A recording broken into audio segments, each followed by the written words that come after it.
अस्सलाम वालेकुम। मैं हूं फैसल मोहम्मद और आप देख रहे हैं हमारा YouTube channel views of Faisal Mohammad. आज भी कुछ पाकिस्तान और बैनुल अक़वामी ख़बरों पर अपना तज्ज़िया लेकर हाज़िर हूँ। सबसे पहले तो आपको पता है कि पाकिस्तान में आज वो टोट बटोट काबीना ने आखिर हलफ़ उठा लिया है और आरिफ अलवी साहब ने उनसे हलफ़ नहीं लिया। जैसा कि मैं पहले बता चुका हूँ कि आरिफ अलवी साहब जो हैं उनका एक मौक़िफ़ था पीटीआई का कि भाई इन चोरों और के लुटेरों के साथ हमने नहीं बैठना, ना इनसे हाथ मिलाना है। तो स्टिल वो अभी तक अपने उस मौक़िफ़ पे आरिफ अलवी साहब डटे हुए हैं और उन्होंने एतमाद का वोट लेने से बिल्कुल जो है इनकार किया है। अब तो वाज़ेह तौर पे कह दिया उन्होंने और दबाव आ रहा है उन पे, कहा जा रहा है कि जनाब वो अब नाराज़ हैं हुकूमत, कहा जा रहा है कि जनाब इनको हटाया जाए क्योंकि तो गैर आइनी काम कर रहे हैं, अपने फ़राइज़ मनसबी अंजाम नहीं दे रहे। लेकिन एक उनका स्टैंड है और लेकिन सदर का मवाख़ज़ा इतना आसान नहीं है। मैंने पहले भी बताया था आपको कि मेरे ख़्याल से सदर के मवाख़ज़े के लिए आरिफ अलवी को हटाने के लिए आपको तकरीबन 229 के करीब मेंबरान चाहिए, जो कि अभी तक मौजूदा टोट बटोट हुकूमत या इनकी जो इम्पोर्टेड गवर्नमेंट है उनके पास नहीं है।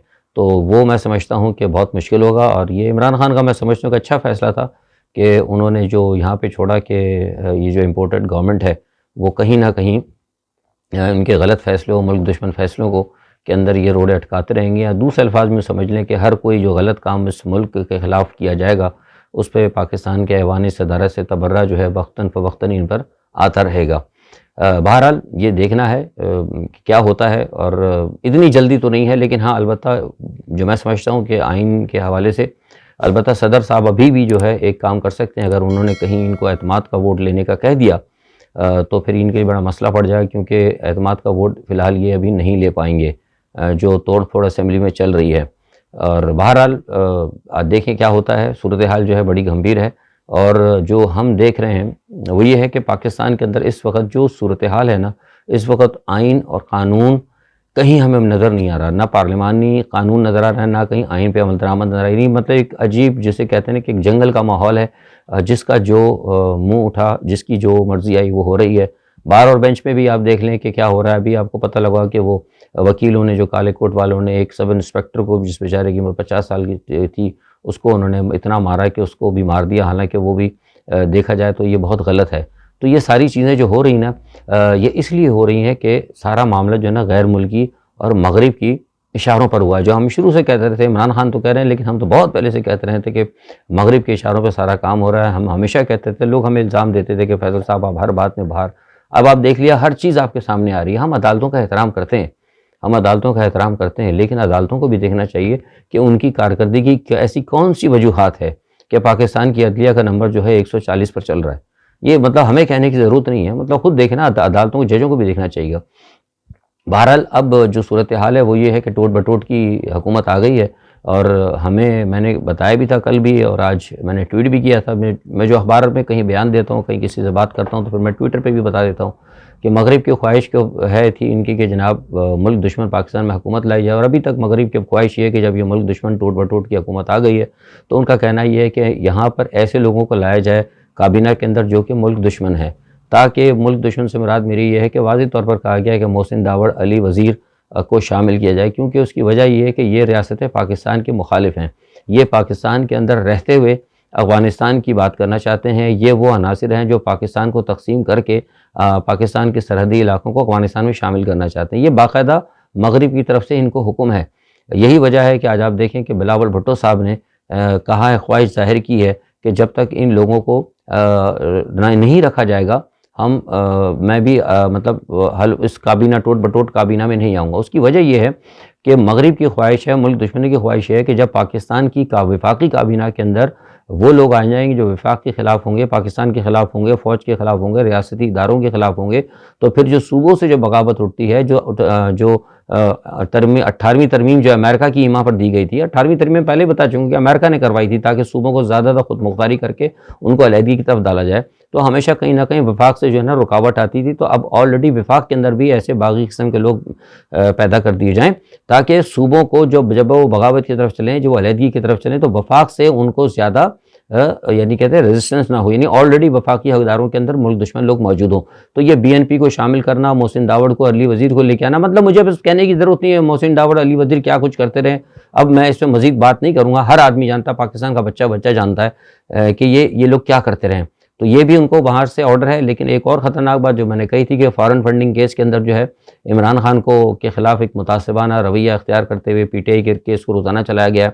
और जबकि हालांकि आपको पता है कि पीपल्स पार्टी और नवाज़ लीग के भी केसेस हैं वहाँ पर, लेकिन कहा गया कि उनके केसेस को स्लो प्रोसेस में रखा जाएगा और जो है इनका केस जो है फ़ॉरेन फंडिंग का इमरान खान को का तेज़ी से चलाएगा। ये भी मगरिब की हिमा पर हुआ है, ये भी मगरिब पे हुआ। जो मैं बात आपको बताता हूँ, एक बात याद रखिए, मैं दोबारा याद दहानी कर रहा हूँ कि मेरा तज्जिया जो होता है वो तज्जिया जो है सिर्फ खाली तज्जिया या अखबारात पे नहीं होता, मेरे अपने ज़राए होते हैं, उनसे मैं बताता हूँ। तो ये मैं आपको कन्फर्म कर रहा हूँ कि मगरिब की ख्वाहिश पर हो रहा है और मगरिब की ख्वाहिश पर ही बैरूनी सतह से ये दबाव आ रहा है कि इमरान खान को गिरफ़्तार किया जाए। उसके लिए काम अब ये भी हो रहा है कि जो आपको मैंने बताया था पिछले भी वीडियोस में, पहले बता चुका हूँ मैं आपको कि ये जो एबराज ग्रुप के जो आरिफ नकवी साहब हैं, उनको मैंने बताया था कि उनके ऊपर इल्ज़ाम है कि उन्होंने अमेरिका में खुर्द-बुर्द की थी और उनके ऊपर मनी लॉन्ड्रिंग का इल्ज़ाम है और उनको जो है बरतानिया ने उनको हवाले कर दिया और उनसे बयानात भी लिए गए हैं।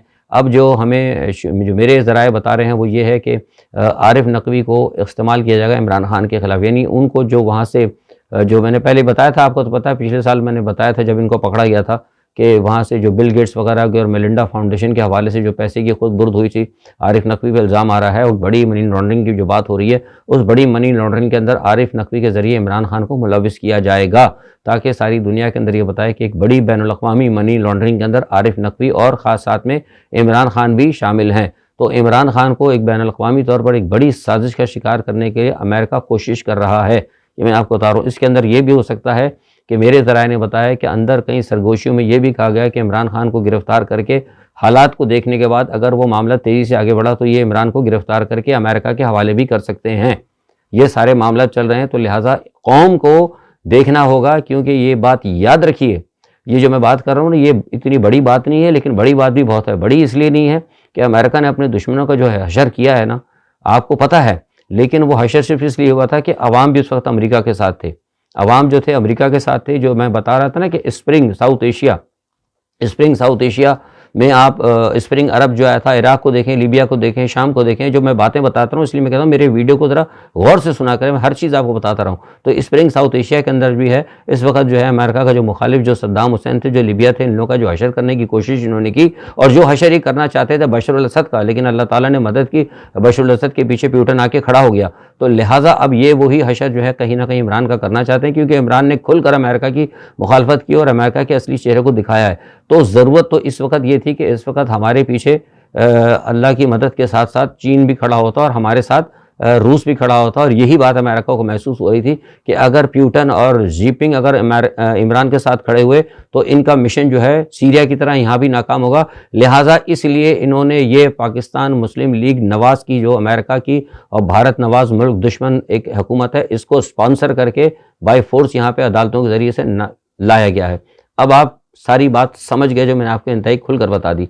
तो ये सारी सूरत है। और इधर एक बात ये भी बता दूं आपको कि इमरान खान जो कहते हैं, मैं तो शुरू से कहता रहा हूँ कि जो पाकिस्तान के ख़िलाफ़ साजिश हो रही है, और मेरे पास ये इत्तलात हैं कि जो मैंने आपको बताया था कि अफ़गानिस्तान वगैरह पे जो हमले वगैरह, क्योंकि यहाँ से तो होने नहीं थे, लेकिन चूँकि अब वहाँ से उनको उनकी तरफ से दरअंदाज़ी हुई है और यहाँ से भी हमारे यहाँ पार्लियामेंट से बातें हुई हैं, तो अब उन्होंने बहरहाल कर वहाँ पर अटैक किया। लेकिन एक हमें जो वाशिंगटन से इधर उधर से खबरें मिल रही हैं वो पता ही लग रहा है कि कहीं ना कहीं जो है मौजूदा हुकूमत ने, जो इम्पोर्टेड गवर्नमेंट है, अमेरिका की ग़ुलाम और भारत की हाशिया बरदार, इन्होंने नीम रजामंदी कर दी है कि वो पाकिस्तान से अड्डों को भी फराहम करेंगे, अड्डे भी देंगे, और बल्कि पाकिस्तान से जो है अटैक जो अगर होगा अफ़गानिस्तान के ऊपर तो उसकी भी वो सहूलत देंगे। गो कि ये सुना जा रहा है कि वो अमेरिकन्स शायद यहाँ पे ना हो, लेकिन हो सकता है कि पाकिस्तानी एयरफोर्स को इस्तेमाल किया जाए। बहरहाल जो भी है, जिस किस्म की वो कर रहे हैं, ये इंतहाई गलत है और ये पाकिस्तान के ख़िलाफ़ वही साजिश है, पाकिस्तान को दोबारा जंग में झोंकने के लिए ये जो है हुकूमत लाई गई है। तो अब ये सारा काम जो है इस वक्त सबसे ज़्यादा, अल्लाह ताला हमारी मदद करे, सबसे ज़्यादा ज़िम्मेदारी जो है इस वक्त पाकिस्तान की आवाम पर आ गई है कि एक तरफ आप देखें बिल्कुल खुलकर अब सामने आ गए हैं कि पीपल्स पार्टी और BNP मोहसिन दावड़, ये जो अफगानिस्तान की जो जमात है, सुराग रसान की जो इनकी जो खुफिया एजेंसी की जमात है जो यहाँ बैठे हैं एहलकार, उनके सारे सबके चेहरे सामने आ चुके हैं। अब भी अगर कोई शख्स ये कहता है कि वो तो फिर वो अपने अपने मैं उसके बारे में फिर कुछ नहीं कहूँगा। मैंने सारी बातें बता दी थी कि जो भी सूरत हाल है वो अब आपको खुद देखना होगा। उधर हमजा शहबाज साहब, पंजाब में भी कुछ तमाशा इसी तरह चल रहा है। हमजा शहबाज साहब ने दरख्वास्त दी थी हाई कोर्ट में कि हमारी वो हुकूमत के हवाले से हल्फ ना उठाएगा, लेकिन सुनने में ये आया है, जो हमें अभी करंट मुझे पता लगा है कि हाई कोर्ट ने वो दरख्वास्त वापस कर दी। उन्होंने कहा कि इसके अंदर काफ़ी सुकम है। लेकिन एक तमाशा जो और हुआ, वो तमाशा ये हुआ है पंजाब असेंबली में, जो एक नई बात मैं आपको बता रहा हूँ, हो सकता है अब टीवी में आ जाएगी जब तक आप ये सुनेंगे मेरा वीलॉग। वो पता ये लगा है कि उस्मान बुज़दार साहब ने जो इस्तीफ़ा दिया था, वो इस्तीफ़ा उनको देना चाहिए था वज़ीर-ए-आज़म को, उन्होंने गवर्नर को भेज दिया। तो वहाँ एक नया क़िज़्ज़ा ये खड़ा हो गया कि वो इस्तीफ़ा तो हो ही नहीं, वो तो अभी भी स्टिल मौजूद है। अगर वो स्टिल मौजूद है तो इसका मतलब है कि जो मौजूदा सेटअप है, फिर जो यहाँ जो वज़ीर आला का जो बने हैं ये इम्पोर्टेड गवर्नमेंट के ऊपर जो इधर एक नया भानमती का कुनबा जोड़ा है पंजाब असेंबली में, तो इसका मतलब है कि वो भी फिर गलत हो गया। तो अब ये एक नया वहाँ क़िज़्ज़ा का नया फड्डा खड़ा हो गया। कहा यह जा रहा है कि वो अगर इस हिसाब से, तो वो तो उस्मान बुज़दार अभी वज़ीर आला हैं, वज़ीर आला पंजाब स्टिल हैं, तो इसका मतलब है कि वो फिर अब तोड़ दें, सारी काबीना को तोड़ें, और उसके बाद फिर वो नया जो सेटअप जो लाया गया है इम्पोर्टेंट गवर्नमेंट की तरफ से, ये भानमती का कुनबा जो टूट बटोट की जो की तरफ से लाया गया है सारा सेटअप, इसको वो रुखसत करें। मतलब एक अजीब ही सूरत हाल जो है जो पंजाब के अंदर भी आ गई। यही मैंने आपको अपनी जो स्टार्टिंग में मैंने कहा था कि पाकिस्तान के अंदर कहीं मुझे आइन, कहीं कानून, कहीं पे कोई कहीं मुझे अमल दरामद होता नज़र नहीं आ रहा। हर जगह जो है ना सिर्फ अपने ज़ाती मफादात और ज़ाती जो भी पावर्स हैं उसको जायज़ और नाजायज़ तरीके से इस्तेमाल किया जा रहा है। इसी पस मंज़र के अंदर आज ये अहम खबर है कि आर्मी चीफ ने, अभी जब मैं आपसे बात कर रहा हूँ तो उसे तो पता ये लगा है कि आर्मी चीफ की वज़ीर-ए-आज़म शहबाज साहब से मुलाकात हुई। इसका हमें सुबह पता लग गया था, लेकिन कंफर्म नहीं हो रहा था, क्योंकि मैंने आपको कहा था कि शायद जो मामलात हैं, क्योंकि शहबाज शरीफ के बतौर वज़ीर-ए-आज़म आने पर मैंने तो पहले वाज़ेह तौर पर कहा था कि आर्मी खुश नहीं है, लेकिन चूँकि एक मामला था उनको समझ में भी नहीं आया हालात। अब वो देख भी रहे हैं, आवाम का ज़ोर भी उन्होंने देख लिया, आवाम की तरफ से ये सारी चीज़ें उन्होंने देख ली। अब उनको बहुत सारी चीज़ें जो नहीं समझ में आ रही थी, उनको बहुत सारी चीज़ें समझ में आने लगी हैं। बहरहाल जो मेरे ज़राए हैं वो ज़ाहिर है 1 to 1 मुलाकात है, लेकिन कहीं ना कहीं आपको होता है जब मुलाकात होती है तो मुलाकात से पहले भी कहीं कोई एजेंडा होता है। उस एजेंडे में यही है कि वो जाके उनको मुबारकबाद देंगे और ख़ास तौर पे ये कहेंगे कि किसी किस्म की कोई बड़ी कार्रवाई ना की जाए, और उनका एक कहना ये है कि कोई ऐसा मामला ना हो जिससे कि अंदर मुल्क के अंदर अफरा तफरी फैले, क्योंकि मुल्क के जोग्राफी हालात और जोग्राफी सूरत हाल इस बात की इजाज़त नहीं देती कि पाकिस्तान के अंदरूनी हालात को ख़राब किए जाए। तो लिहाजा वो यही कहेंगे कि जितनी जल्दी हो सके मामलात को दुरुस्त करें, अपने मामलात को दुरुस्त करें, और दुरुस्त करने के बाद जितनी जल्दी हो सके वो इलेक्शन की तरफ जाएँ। ये भी बात मैं आपको बता रहा हूँ कि उन्होंने कहा है कि जितनी जल्दी हो सके ये हुकूमत अपने मामलात को दुरुस्त कर ले। ठीक है, अगर वो उनको इतनी इजाज़त है कि अब ज़ाहिर सी बात है, तो जब चोर हुकूमत आ गई, सारे जितनी काबीना ये टोट बटोट के आई, इसमें सारे के सारे तो मुलजिम हैं, सबके ऊपर केस चल रहे हैं, सब ज़मानतों पे हैं, तो ज़ाहिर सी बात है फिर वहाँ जहाँ तक शहबाज शरीफ साहब ने यही कहा होगा कि ठीक है, हमें इतना तो टाइम दें कि कम अज़ कम अपने जो मुँह पे जो कालिक वालिक लगी है इसको थोड़ा सा साफ वाफ कर लें, थोड़ा चेहरा थोड़ा हमारा साफ़ हो जाए, खुद अदालतों से थोड़ा बहुत ले लें रिलीफ, और 2-4 मुकदमे ख़त्म करा लें, उसके बाद हम चले जाएंगे इंतखाबात की तरफ। लेकिन हो सकता है ये उनको उधर मुतमईन करने की कोशिश करें, लेकिन पीछे पसे पर्दा मैं आपको बता रहा हूँ कि इन्होंने मगरिब को यकीन दहानी कराई कि इन्होंने इमरान खान को के गिरद घेरा तंग करना और इन्हें इमरान को गिरफ्तार करना। ये सारी बातें मैं खुल के सिर्फ आवाम को बता रहा हूँ। ये था, देखिए ये पाकिस्तान के अंदर ये सूरत हाल है, और जैसे जैसे एक एक दिन आ रहा है, एक एक घंटे के अंदर सूरत हाल तब्दील होती है। आज की जो तमाम सूरत हाल थी वो मैंने आपको बताई है। बहरहाल MQM का भी देखें, MQM भी शामिल होगी, बड़े कमाल की बात है। परसों कल ही आपने देखा था MQM वाले कह रहे थे कि हम जागीरदाराना सियासत की तरफ हम नहीं जाएंगे, हम इसको कबूल नहीं करेंगे, लेकिन वो आज चले गए। जागीरदारों को भी उन्होंने उस ख़ानदानी रियासत के बारे में उन्होंने कहा था खालिद मकबूल सिद्दीकी ने, लेकिन आज शायद उनको पता लगा कि मेरे ख्याल से शायद खालिद मकबूल सिद्दीकी को पता लगा कि ये जो नवाज़ शरीफ के जो भाई शहबाज शरीफ हैं, नवाज़ शरीफ के भाई नहीं हैं, और जो हमजा शहबाज हैं ये इनके बेटे नहीं हैं। ये शायद इनको गलत बताया इन्होंने। शायद आज मेरे ख्याल से कि असली शिजरा उन्होंने देख लिया है कि असली शिजरा ये है कि ये इनके भाई नहीं है ना, वो उनके बेटे हैं। तो इसलिए फिर उन्होंने जाके असली शिजरा देखने के बाद उन्होंने वहाँ जाके हलफ उठा लिया। तो अब वो उनकी बात दुरुस्त होगी कि हम ख़ानदानी सियासत को वेलकम नहीं करेंगे। बहरहाल ये एक मामला है, देखिए क्या होता है। अच्छा, दूसरी तरफ मैंने आपको बताया था कि चीन और ताइवान का मामला अभी भी हालात बड़े ख़राब हैं। चीन ने अपने उस इलाकों के अंदर स्टैंड बाय कर रखा है, और पाकिस्तान की सूरत हाल मैंने आपसे शुरू से कहता रहा हूँ कि पाकिस्तान की सूरत हाल में जो भी बैरून मुल्क जो सूरत हाल होगी उसके असरात पाकिस्तान पर ज़रूर होंगे। तो चीन ने अब सारी मामलात को देखते हुए, क्योंकि चीन के अंदर जो है कोरोना फैल रहा है, अब कोरोना का एक नया वेरिएंट XE आ गया है। याद है आपको, मैंने आपको बताया था कि एक नया वेरिएंट आने वाला है, और ये वेरिएंट ज़्यादातर उन्हीं लोगों को करेगा जिन्होंने ये बस अब मैं क्या कहूँ, जिन्होंने कुछ लगा लुगू लिया है, क्योंकि जो लगाया लुगूया है, जो आपने टीके वीके कहीं से लगवा लिए हैं, जो ठोसे गए हैं, वो टीके ने बुनियादी तौर पर इंसान के डीएनए को डिस्टर्ब कर दिया है और जल्दी से आपको हर वेरिएंट जो है ना आपको मुतासर करेगा। बहरहाल अपने तौर पे अल्लाह ताला बेहतर करे, अल्लाह ताला की ज़ात है, अपने तौर पे आप कोशिश करें। लेकिन कहने का मकसद ये कि ये जो लोग बच रहे थे ना कि टीके से हम बच जाएंगे, वो बचेंगे नहीं, बल्कि वो हर वेरिएंट उनको पकड़ेगा। और ये जो दिल्ली और हरियाणा के अंदर ये वेरिएंट बड़ी तेज़ी से फैल रहा है और काफ़ी लोग इससे मुतासर हैं। लेकिन अल्हम्दुलिल्लाह एक खबर ये है कि इससे लोग मर नहीं रहे। तो अगर अच्छी बात है, अगर लोग मरे ना, लोगों की बस बुनियादी तौर पर अगर जान को नुकसान ना पहुँचे, लेकिन सुना है कि दूसरे उनके ऑर्गन्स वगैरह कुछ बहरहाल मुतासर होते हैं। बहरहाल अल्लाह ताला से दुआ करना चाहिए कि मामला दुरुस्त रहे। तो इस वजह से चीन थोड़ा सा परेशान है, जो क्योंकि अचानक चीन में ये वेरिएंट तेज़ी से फैला है। तो अब चीन ने थोड़ा सा अपना प्लान चेंज किया है, जो हमें सफारती ज़रिए से पता लगा है कि वो अचानक चीन जो है ना बराह रास्त ताइवान पर इस तरह हमला नहीं करेगा, क्योंकि अमेरिका भी उधर से स्टैंड बाय है और ये अंदर से कोरोना भी आ गया है। तो हो सकता है कि वो चीन जो है बिल्कुल इस तरह करेगा जैसे कि ताइवान के किसी छोटे एक दो, जैसे कल मैंने बताया कि उन्होंने मिसाइल लगाए हुए हैं, तो उन छोटे-छोटे इलाकों पे चीन हम कब्ज़ा करेगा और उसके बाद वक्तन फ़वक्तन जो है आगे बढ़ेगा। ये चीन की आज की स्ट्रैटेजी है। अब मुझे पता नहीं कि कल जो है क्या मामला अगर बदल जाता है, क्योंकि मैंने बताया ना कि दुनिया में हालात इतनी तेज़ी से बदल रहे हैं, हालात वाक़यात यानी मिनटों और घंटों के। पहले एक होता था कि कार्रवाइयाँ जब होती थी, मामलात होते थे, साल महीनों में जाके पॉलिसियाँ चेंज होती थी, अब घंटों में पॉलिसियाँ चेंज हो रही हैं। अच्छा, उसके अलावा चीन ने अमेरिका के ऊपर इल्ज़ाम लगाया है कि अमेरिका जो है दुनिया में सबसे ज़्यादा ह्यूमन राइट की वायलेशन करने वाला मुल्क है और सारी दुनिया के अंदर इसी ने इंसानी हकूक़ की खिलाफ वर्जियाँ की और दुनिया को तबाही से किया। इसमें तो कोई शक भी नहीं है, बिल्कुल दुरुस्त बात है। और इसके अलावा ये कि उधर रूस और यूक्रेन वो मामला चल रहा है। रूस ने अब जो है यूक्रेन के तमाम कम्युनिकेशन के जो टावर्स हैं उनको निशाना बनाना शुरू कर दिया है, ताकि जो कम्युनिकेशन होती है वो सारे मामलात और मवासलाती जहाँ जो रूस की फ़ौजों की जो वो होती है मतलब मूवमेंट होती है, उसको वो ख़त्म किया जाए। लेकिन मैंने आपको बताया था कि न्यूक्लियर हवाले से, तो आज जब मैं आपसे बात कर रहा हूँ 19 तारीख आज रूस की डेडलाइन थी। उसने कहा कि आज अगर तक मामला सही नहीं हुआ तो हम हर सूरत के अंदर जो है एक टेक्टिकल जो है, मैंने आपसे बताया था, इसकी तफसील भी आपको दे चुका हूँ, टेक्टिकल न्यूक्लियर वेपन्स वो इस्तेमाल करेगा। तो अगर आज टेक्टिकल न्यूक्लियर वेपन्स इस्तेमाल किए तो आप समझ जाएँ कि फिर दुनिया के अंदर जो है न्यूक्लियर वॉर जो है ना समझे शुरू हो सकती है, क्योंकि आज इसकी डेडलाइन है रात 12 बजे तक।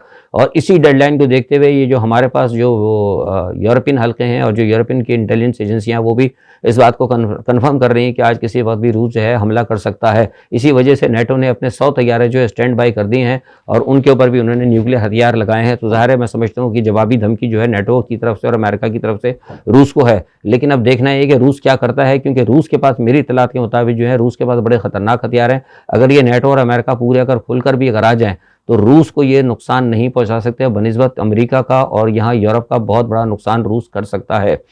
देखें इस इजलास के अंदर भी और क्या बातें होती हैं। और ख़ास तौर पे बाइडन ने आज फिर दोबारा कहा है कि वो अपने नेटो के मेम्बरान से, यानी जो यूरोपियन यूनियन के सरबराहान हैं, उनसे वो बात करेगा और पूरी इनको कोशिश करेगा कि रूस को टफ टाइम दिया जाए।